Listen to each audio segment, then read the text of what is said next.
Hello! We're back. It's been a while. Oo. Sobrang busy. Daming nangyari. Maraming mga nangyayari. So, Yes. eto na.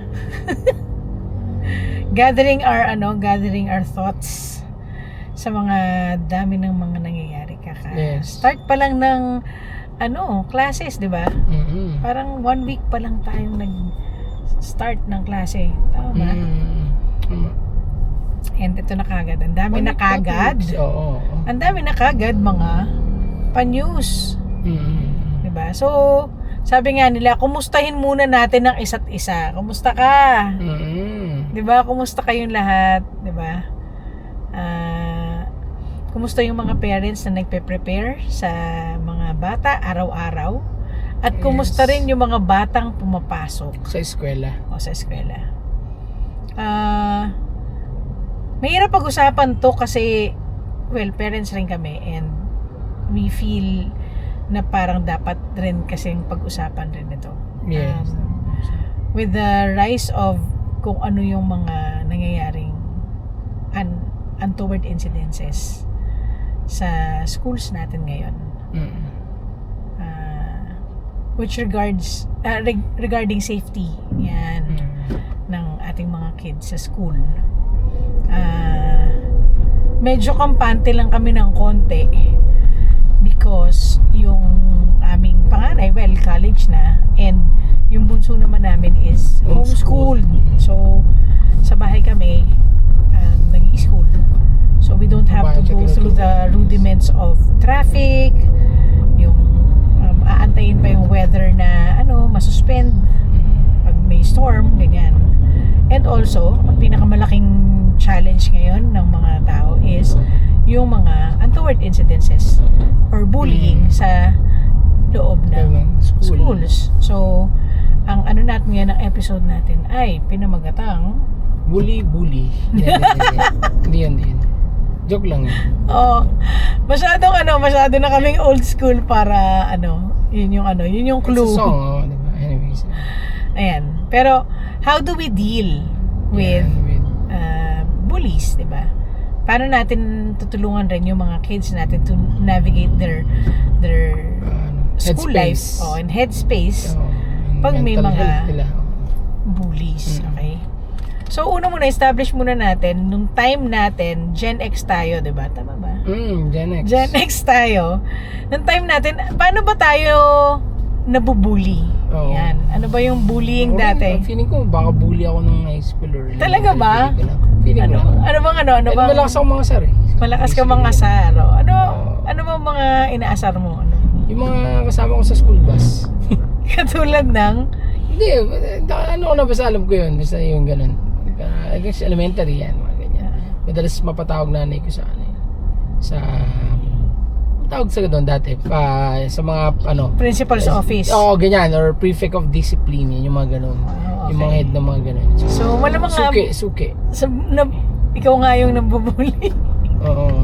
Ganun lang yung Pero kasi before, hindi naman bullying tawag, parang makulit ka lang. Makulit ka lang. Sa mga asar.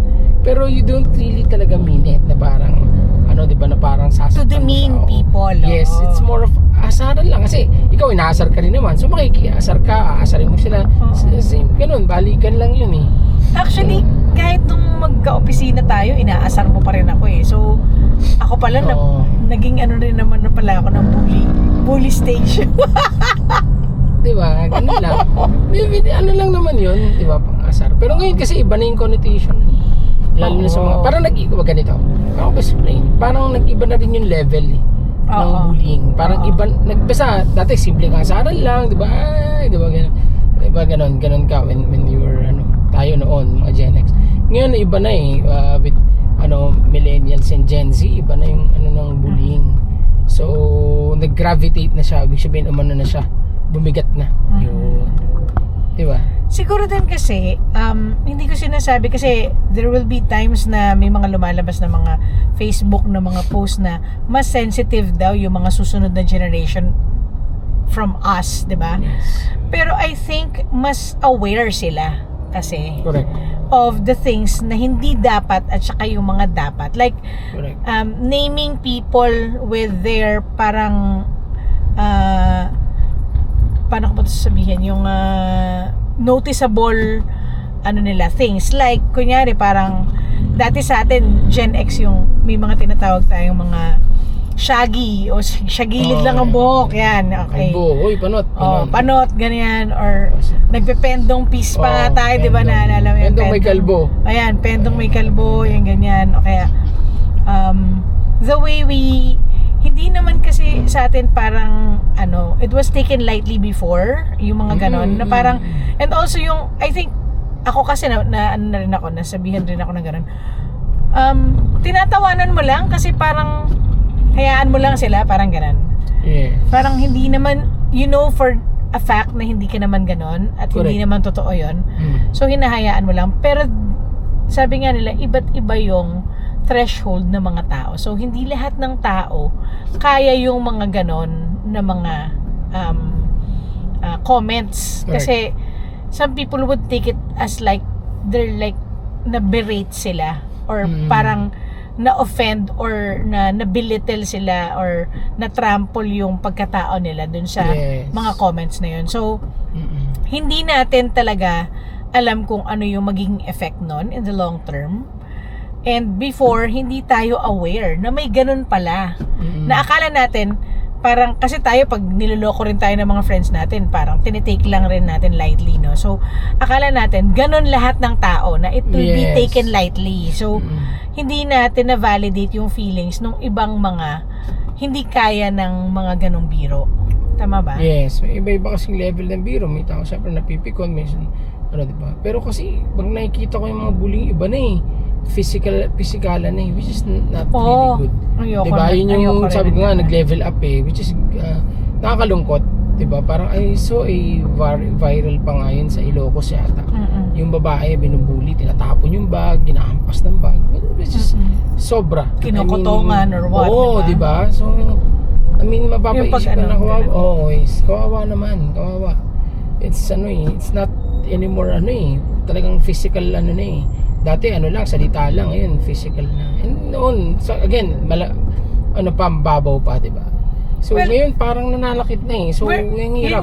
Pag-usapan natin yung different kinds of bullying rin eh, diba? So, nung time natin, it's more of like a verbal thing, pero joke. Pero, yun nga, iba't iba yung threshold natin ng how we take it. Pero, meron pa rin points na parang, okay, bullying na pala yun. Okay? So, right now, we have other types of bullying. Like, tama ba yung parang sina-silent treatment ka or parang hindi ka kinakausap or ina-isolate ka? I think that's one of variants ng bullying nowadays. Kasi parang feeling ko nare-reflect din nila yung nasa ibang bansa eh. Di ba? I mean, because we're open to watching, lalo na social media, everything talaga. So nami-mirror eh, di ba? So parang masyadong aware na yung mga tao, you have your social media talaga to cater and to feed you with those kinds of violence, di ba? Parang ganun. And so, baka kala kasi nila may bully. Baka kala nila cool. Natin may bully, di ba? Tawag yung school bully. Lunch money yan, di ba? Yung kikikilan ka, yun, yung mga bully, ganun yun eh.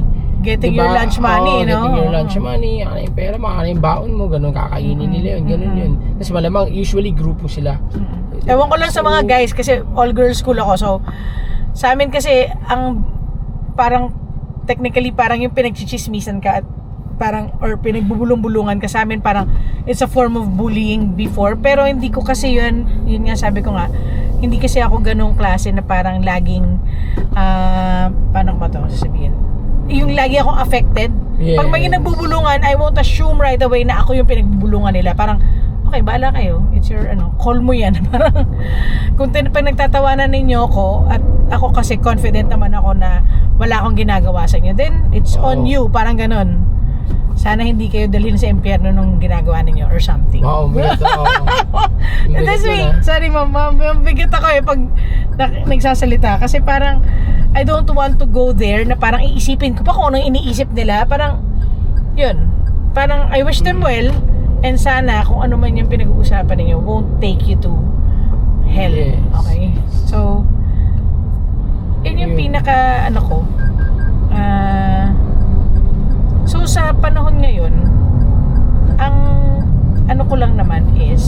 how do we help our kids navigate dun sa mga ganon situation? Siguro yun nga, ang one take namin is to homeschool our kid.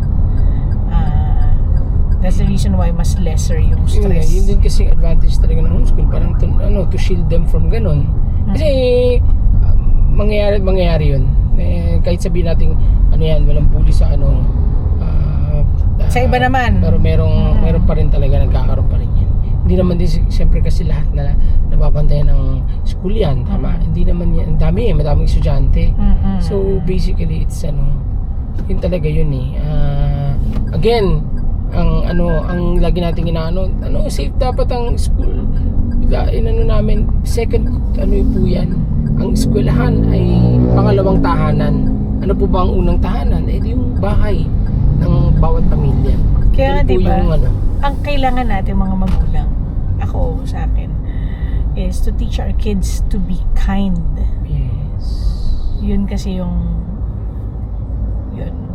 Sabi ko nga sometimes diba sabi nga nila parang kailangan nga daw magkaroon na ng rule yung mga kids na parang diba babaan nga daw yung yung age, diba? Pero sa akin ang kailangan din talaga is ipagdasal natin yung mga bata, kausapin natin sila, what are they going through, baka hindi lang natin sila na-help to process yung kung ano yung pinagdadaanan nila. Alam mo yun pa rin tama ko, communication pa din. Kausapin na, spend time with them, with the kids, with the children, diba, yung mga anak po natin. Spend time, yes, alam naman natin, busy tayo to provide for the family, no? Pero wala pa, nating beats pa rin yung kakausapin sila. Yung help them navigate, may nagbubuli sa kanila, help them kumustahin, kumustahin, diba? Idaan sa proseso, diba? Pag ganun kasi, dati pag sa school naman talaga, daladaan sa proseso. Kakusapin ka, may nagsumbong, kakusapin ka, dadalhin yung magulang mo, maghaharap kayo. Ganun naman yun. That's the process. Yun ang tamang proseso. And I think, ayun yun kaya naman natin ma-achieve yung basically yung fairness sa bawat isa, diba? Sa bawat yung mga yung nabully, mga nambully, ganun. And also sa akin, call out pag meron kagad nakita ka sa anak mo. Kasi anak mo yun, di ba? So pag may nakita ka kagad na call out mo kagad yung anak mo para hindi na siya lumala. So yun lang po muna. Kami muna ay magpapagas. Sige. Bye. Salamat sa pakikinig. Bye-bye. And let's discuss this more next time. Bye. Bye-bye.